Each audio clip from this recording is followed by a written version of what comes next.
আর এক ফোনে বাংলা নজর রাখতে হচ্ছে একটি পথ দুর্ঘটনার খবরের দিকে। রাতে বাঁকুড়ার কোতুলপুরে ভয়াবহ দুর্ঘটনা, নিয়ন্ত্রণ হারিয়ে নয়াঞ্জলিতে পিকআপ ভ্যান দুর্ঘটনায় জখম হয়েছেন 20 থেকে 25 জন শ্রমিক। আরো একবার আপনাদের জানাই, বাঁকুড়ায় কোতুলপুরে ভয়াবহ দুর্ঘটনা।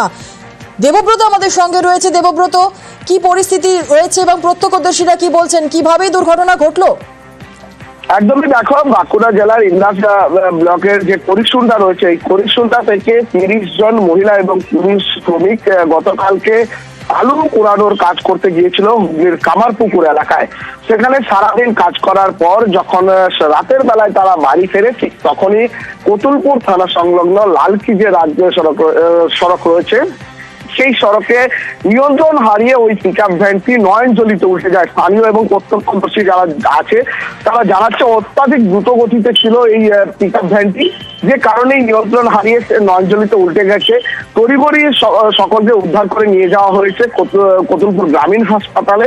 সেখানে চিকিৎসা চলে প্রত্যেকের, যেমনটা জানতে পারা যাচ্ছে 20 থেকে 25 জন আহত হয়েছে ঘটনায়।